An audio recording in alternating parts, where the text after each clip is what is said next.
Hello everybody, this is the Eiffel Tower. My name is Oliver G. This is brought to you by the tour company My Private Paris, and today I'm with Anna Klutz, walking around in the 10th arrondissement. How you doing? Good, how are you? Very well. If you're listening to this at home, this is going to be like a normal podcast, but if you're watching on YouTube, you're going to see us walking through the 10th arrondissement towards the Canal Saint-Martin, drinking a very beautifully made coffee from Buddy Buddy.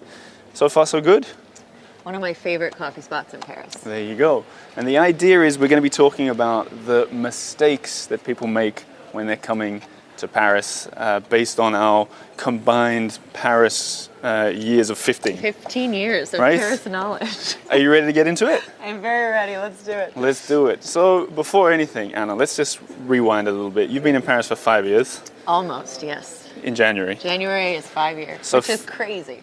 Well, crazier still for me is that we did the first podcast recording in November 2020. Yes. And things have changed an awful lot for you since then. Are you impressed that I'm still here? I'm impressed that you've thrived. You've thrived. Like, you. it's really cool to follow your journey. I went back and looked at what we talked about last time. And firstly, your work, it's grown a lot. In 2020, you had 100,000 people following. At least that's what we Really? said at the time. That's what we said at and the now time? it's at least 500,000 I That's saw. amazing, Let's go this way. wow. So a lot more people are listening to you talk about things in Paris. Yes. Which I think makes you a good co-host on an episode about mistakes to make in the city. Well, thank you. You've also got a book, My Own Magic. I do. That's come out. When did that come out? I would have just signed my book deal then when we last spoke, or been like in the almost about to sign phase. That came out in May 2023. There you go. Yeah. So that's kept you busy as well. Very. And very, then very. keeping an eye on all the people coming to Paris and making sure they don't make mistakes must be keeping you busy as well, right? Definitely. So I want to run through some of the sort of lists that we've come up with together. And I want to pick your brains and maybe share my ideas as well to try and help people who are thinking to come to the city with some of these. Like me, you're heartbroken if you hear someone came and didn't love it and they had a bad experience. And it does happen. And it does happen. And so that's why I love kind of digging into these mistakes. It's not to try to tell you what you're doing wrong. It's to give you tips so that you maybe don't make a mistake that would leave a bad taste in your mouth and would make you go, oh, I hated Paris. And I think you're right. I think when some people have like a really negative experience, like their phone is stolen or something like that, it ruins the Sure. city for them, and it's so unfair. Because there's a lot more to the city. But some of these tips we come up with are a little bit more offbeat than just tie your phone safely in your pocket. True. And one that you started off with here, quite harsh I thought almost. It was don't take the metro full stop. Okay, don't take the metro full stop. No period at the end, okay. But it was you're against it, or? I'm not against taking the metro. Of course, the metro is practical, useful, dependent on what you're using it for. Right. My stance that I've made before is don't default to taking the metro. Paris is a small city, very walkable. People don't realize how small it is. Exactly. Yeah. It's tiny actually. If Like you compare it to we London who or live here, something, we yeah. say it's a village. Yep. I'm sure you use this. Certainly do. So Paris is very walkable and so beautiful that if you just default to jumping on the metro to get from A to B, you might not realize that walk would have been past the Louvre, through the Jardin de Tuileries, through things that maybe are on your list as a visitor of what you want to see and do anyway. Yeah. And you are bypassing it, and you're now subject to being underground where you're not seeing anything. Aside from a couple of the metro stations, which are quite interesting and lovely, there's a couple that when I'm down there from time to time, I'm like, oh, well, that's cool. What do you think about buses? Buses? Yeah. I used to take the bus every day when I was a student here, actually. I took the 69 bus from the BHV all the way to my school by the Eiffel Tower. Right.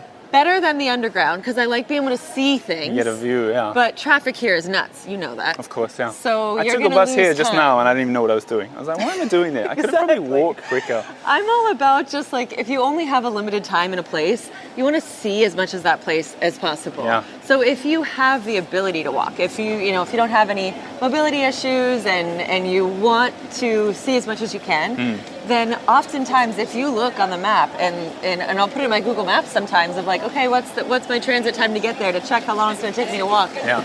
It'll say, 22 minutes, metro, 34 minutes walking. And I'm like, okay, so for 10 extra minutes, basically, Totally. I can be above ground and Yep. I can see things. And for me, it's really how I've discovered so much of this city and learned my way around because I truly walk everywhere.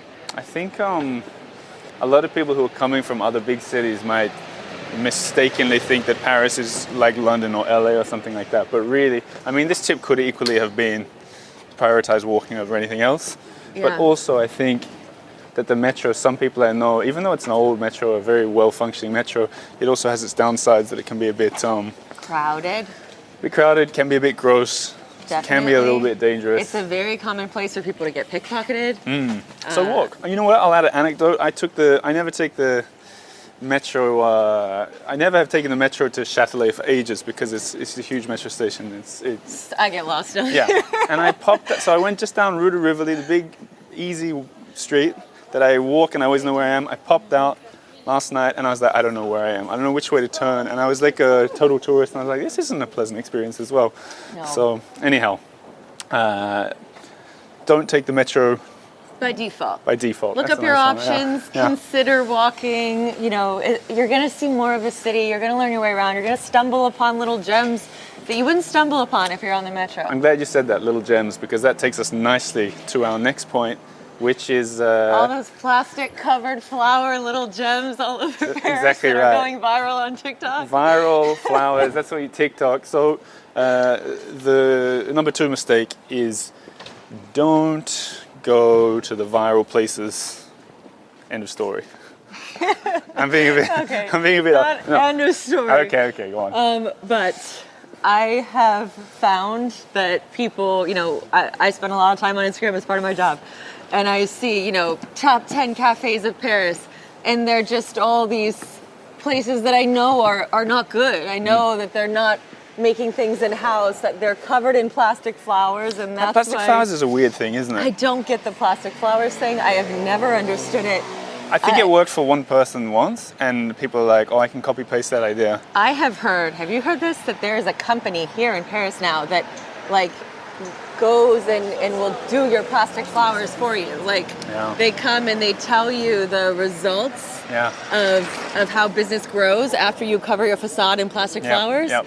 And they're actually selling this as a selling point. But to me, most of those places are not serving quality food. Yeah. It's not going to be the best It's like experience. they're taking a you've had. shortcut. You know what it's like? It's like a light for a moth. It's like attracting people who Exactly. are like, oh, it's not indicative at all You're of seeing what's it on the going, inside. oh, that looks cute, but Do you have rules about crossing red lights? I used to live in New York City. I just do. I take a risk whenever I see it clear. I usually just run. So this is an interesting tip because you are on Instagram where there's pretty much 500,000 people following you talking about your life and about Paris, which means you surely are recommending cafes and stuff too. I do. None of them are covered in plastic flowers. Very few of them are anything that when you see these lists of must eat here, must go here, top 10 spots. Yeah. I also just, I'm not a big person of needing to, I'm not going to spend my time on a holiday waiting in line for 2 hours to get into a restaurant because it's super Instagrammable Yeah. or because a certain dish is really Instagrammable. Yeah. I'm an Instagrammer who doesn't really care about things being Instagrammable. Interesting. My guide to Paris has a lot of restaurants in it, a lot of cafes, but it's what I'm seeking out. I want amazing food. I want an experience that is transporting me back to old Paris, cute little charming cafes that I know are locally owned. That's what I'm seeking. Yeah. So I think sometimes you follow these lists of the most Instagrammable, or you see these places going viral for one reason or another. Yeah. And I think often people's experience when they've gone there is bad.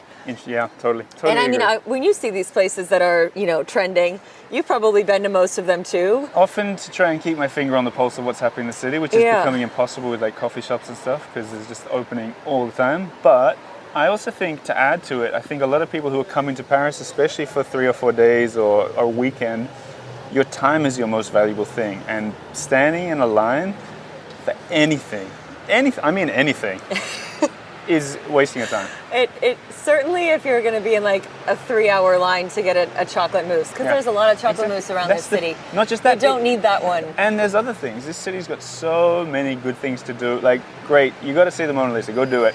But you could go and see a million other cool things Yeah. instead. A million. That's I how many very there much are. feel like you really have to figure out what your priorities are and kind of drown out the noise of what's the gotta do in that city, because the gotta do is dependent on you. Like what do you have to eat? Like, you don't have to eat somewhere just because everybody's talking about the viral, X, Y, or Z. Like, it should matter to you what your priorities are, what places you know are going to go that make you Exactly. feel like, wow, this is exactly what I was hoping to experience in Paris or wherever you are.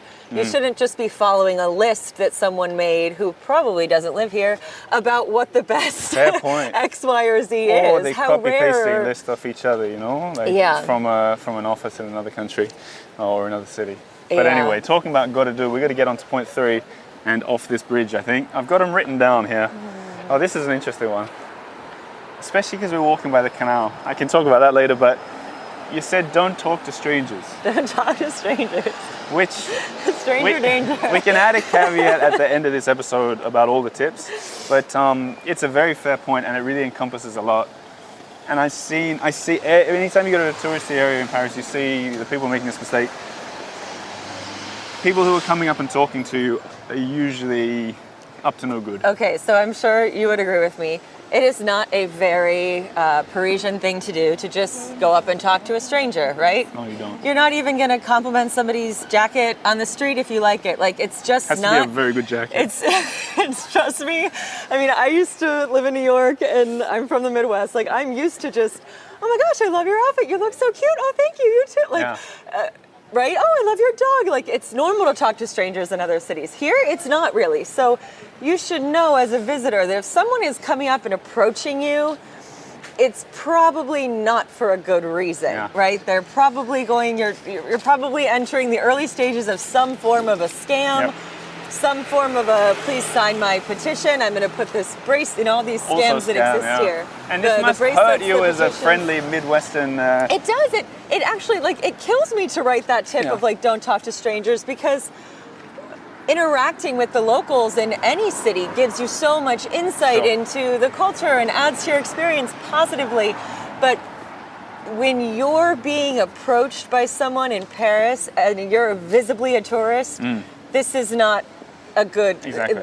We're not going in a good Exactly. direction. And that's kind of what the whole point of this conversation is, to help people to appreciate the city for what it is and not to be perhaps tricked Yes. into these things. Like, if someone comes and talks, if someone comes up to you in Paris and says, I like your coat, that could be your future boyfriend or girlfriend. You don't have to avoid. It's true. But generally, it's true that people who are coming up to you, just it's a so good out of mindset. character. It's a mindset to remember of if someone is coming up and trying to talk to me. It's just like be aware Yeah. that this is you're probably being marked as a tourist, and it might not end in a good situation. And it goes with what we said before. Actually, we could do a whole extra episode about this, but standing out as a tourist, I was thinking when we were talking about the metro, a lot of people are standing on the street reading big old maps, which is still very much a Really? thing. Still? I saw it today because I knew I was talking to you. I was like, I That got to bring actually that makes up. me really happy. Except because that used to be me. Well, if When you I want to put a started traveling- bullseye on you as a tourist, holding when a I started paper map. traveling, I didn't have a phone. I was 19. Oh, yeah, I didn't okay. have a working phone. Yeah. It was me and a paper map Doesn't from the it- concierge. It feels weird to think in Paris that, if you think it's always been a very popular city, not that long ago, everyone must have been walking around with maps. Yeah. Not that long ago. I mean, like 11 years ago, or before smartphones. I love that you saw a map person today. Oh yeah. But I was like tourist. I'm going to approach them and frighten them. No, I'm kidding.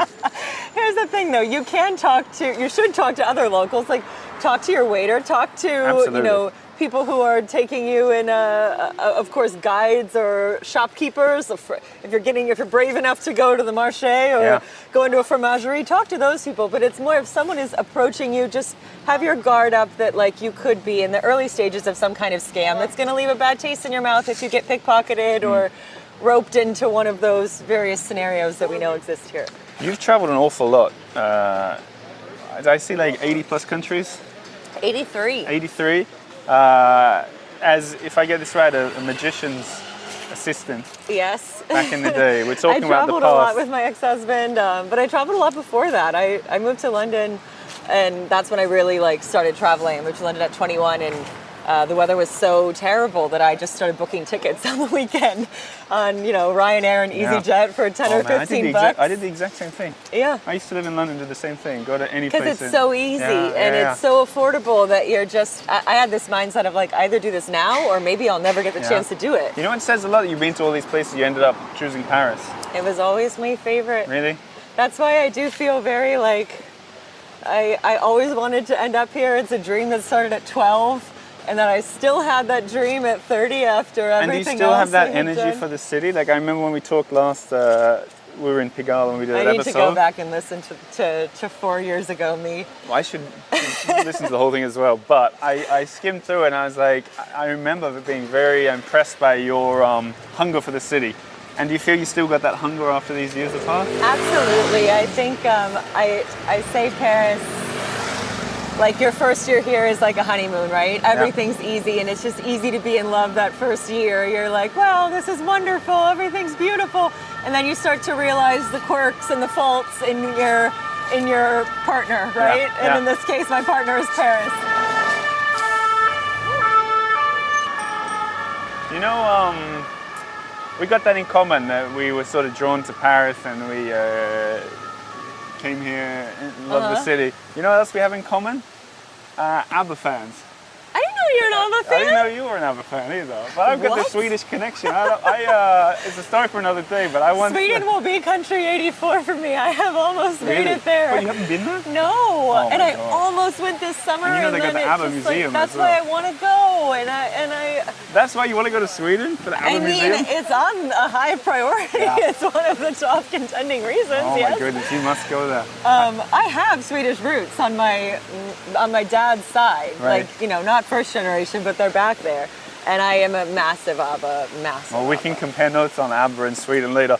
And LeBron James is the other big connection, by the way. That's in right, you're my basketball friend. But I want to get on to point, we got point 4.5 and a bonus 6.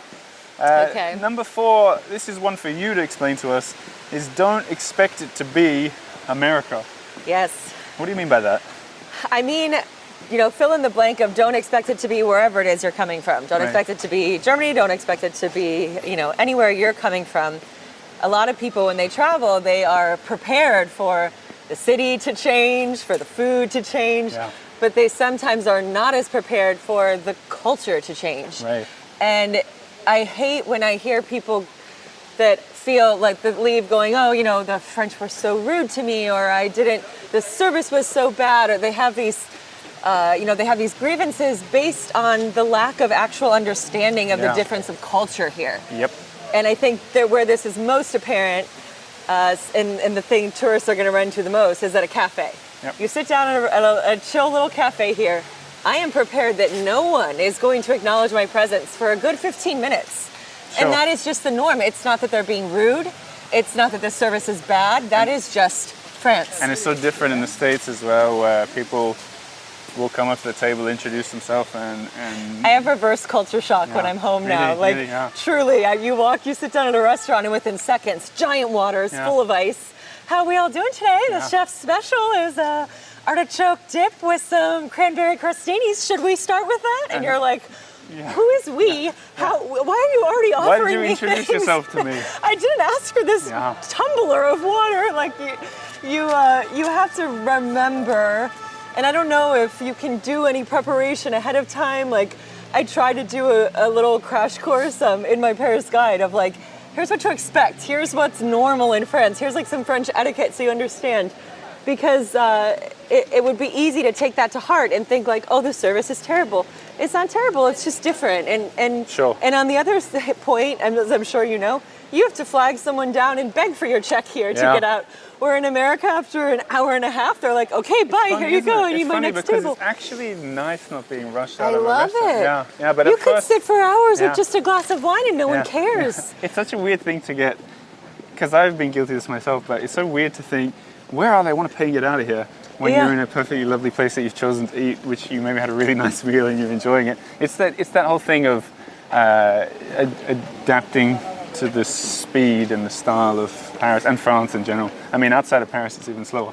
Which is slow, which is another point of ours. Yeah. A mistake I say not to make is to try to not do anything in a rush here. That could even be the next point. You led onto it perfectly. I perfectly led into the next point, and I learned that the hard way. I'm sure you have too.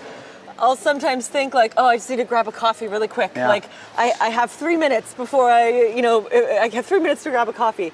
That's a very possible thing in New York City, where I moved here from. That is not a possible thing in France. You are not doing Sure. anything Sure. in 3 minutes. Sure. Anything. Yeah, I mean, when I moved to Paris, I worked in an office, totally different job, and there were lots of French people in the office, and they would have, I swear to you, at least 90-minute lunch breaks where they'd cook a whole feast for everybody with wine and everything. And those first weeks and months, I'd eat a sandwich like at the desk. Yeah, typing with one hand. Until one of the French people complained to my boss, like, this guy, why is he eating at the desk? That's not how we do it here. And I was like, Exactly. it's just a different pace of life to adapt to. But it goes for not just rushing for coffees, everything just in general. Like, take a slow walk, take a, nicer, longer lunch break. You don't need to... Everything is at a much slower pace here, and it makes, to me, it's one of my favorite things about Paris. Actually, it's like the way you approach life. Like, the reason it takes so long to get your croissant at the boulangerie is because the boulanger is having a little mini conversation with everybody. There's no just like, you want this, like, it's not transactional. Yeah. It's very slow. You know the boulanger because you go there every week, and Yeah. so, oh, how ça va? How's Yeah. your kid?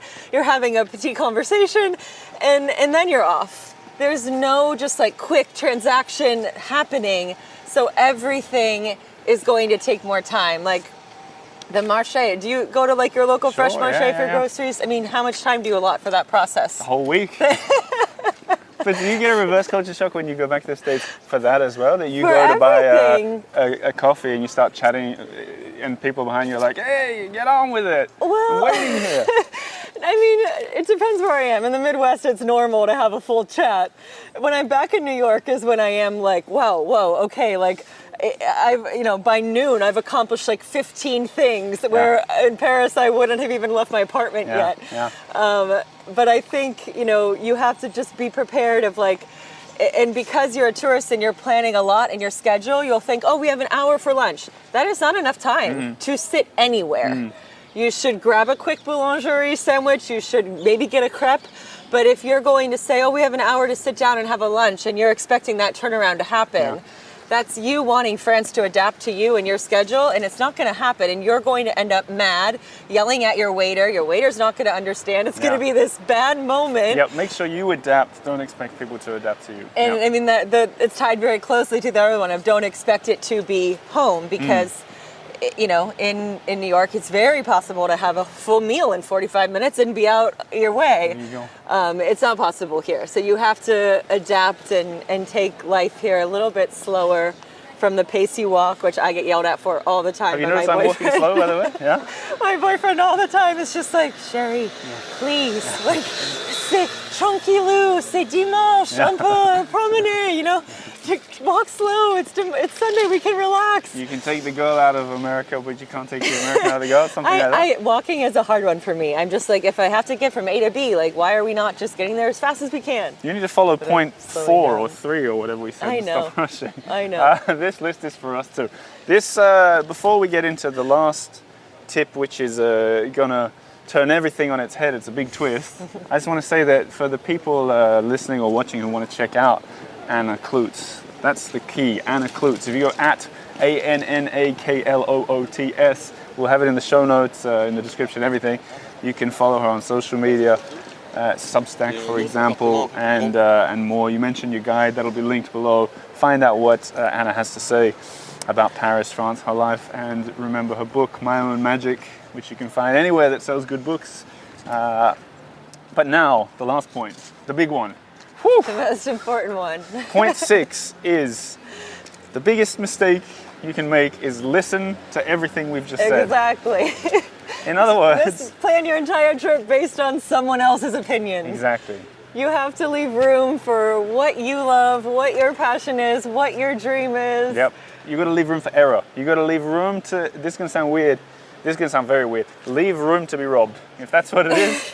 Like I think Sure. I talked about on the show before. My own dad, when he came to France in the 70s, his backpack got robbed, and he's talked about that story forever. And he talks about it on the podcast. That's the part of his identity, even. You know what I mean? Exactly. So like, don't listen to people telling you what to do necessarily. Take it on board. Exactly. And learn a little bit maybe about. I always say France and you Paris should today. never let someone else's perspective shape your entire experience. Exactly. So you can take our tips 100% to heart if you want to, but you shouldn't, right? You should Take the maybe tips, keep it tuck in them mind. away a little bit, and Exactly. you're being prepared. But then do if own your trip. dream is to go to a fake flowers cafe and Exactly. sit there and take 1,000 pictures, then you should live your dream. Take the metro there. But that, Take the metro there and get really mad when no one talks to you for the first 5 minutes you're sitting down. Like, exactly right. And you say have this to isn't do America what you and wanna Stolmar. do. But that's in summary, basically, you can't really go wrong, but you can be prepared. So try and be a little bit prepared. Yes. Also in summary, Anna Klutz, back on the show, it was 4 years ago, almost exact. I guess it was November 2020. That's crazy. It's been 4 years. Let's not make sure it's 4 years again before we do this. No, And thank you for walking with me through Paris. absolutely, anytime. I'll add that if you are listening to this as a podcast, there'll be more coming up from My Private Paris, talking about things to do in this city. For you guys watching here on YouTube, I'll say thanks so much for watching along with us, and we'll be doing more of these walk shows in the not too distant future. Hope you've enjoyed seeing the lovely 10th arrondissement on a kind of grey but beautiful day. So until next time, merci beaucoup, and au revoir, and thank you, Anna. Thank you.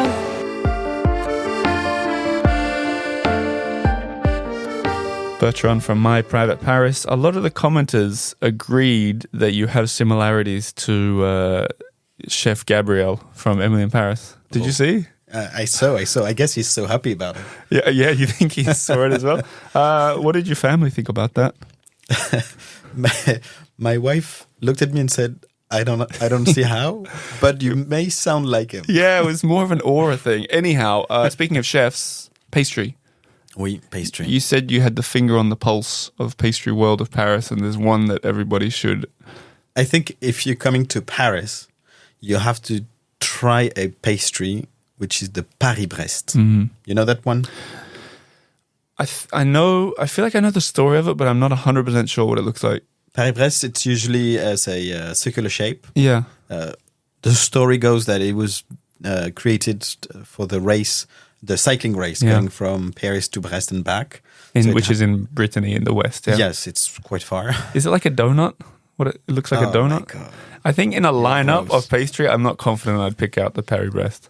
So it has the similar shape as a Yeah, donut. that's what I mean. Oh. But it's like a choux paste, and in it you have a cream made with praline, hazelnut, and it tastes like divine. Is that what you get when you go?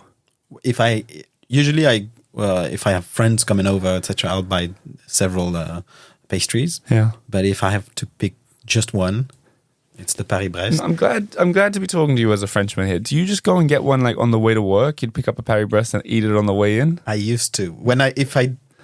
In the summertime, when I do more tours and I'm more active and walk more, I allow myself to do that. Yeah.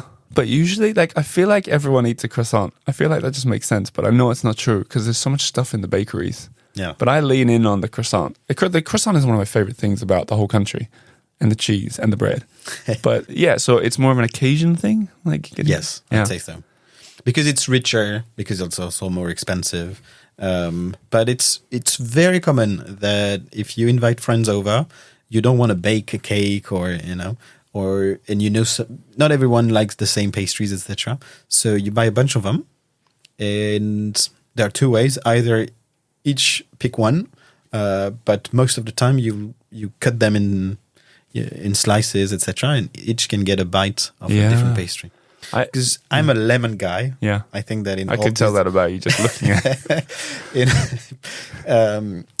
in all dessert, I think a bit of acidity Yeah. or salt is a great kick in on the taste buds. Yeah. But the exception I can make is for the Paris-Brest. Interesting. I wonder, for the first time when you're talking there, I was thinking about tourists coming to Paris who maybe are coming for 4 or 5 days, and you can maybe eat 1 pastry a day. 2 is probably pushing it for most people. And I just thought in a typical Paris bakery, there's like 100 different things you can buy. And for the first time, I've realized that tourists might be having FOMO, fear of missing out on pastry. Ooh. Because you can only get through so few a day, right? What I would say is all the ones you have is more than you've had before. So don't think that I didn't taste that one or this one or choose with your eyes. Pastries, Choose with your eyes. Yeah, pastries are a lot with your eyes. And presumably you guys, I know you do pastry tours, but you also, when you're taking people around Paris, stopping off at pastry. Yes. Yeah. Every tour is the occasion to discover a pastry. Yeah. It's the perfect punctuation point at the Voilà. start, middle, and end of a tour. Okay. The other thing, buy 5 different ones with 5 different people, chop them up. Exactly. And with that, I think people should book your tour. My Private Paris, any of the tours. There's All of them at once. yeah, well, there's endless. It's like the pastries in Paris. There's endless permutations on what you can do, and you can even do them all differently. So myprivateparis.com. There'll be a link in the show note. Bertrand, thank you for sharing your expertise with us. Merci.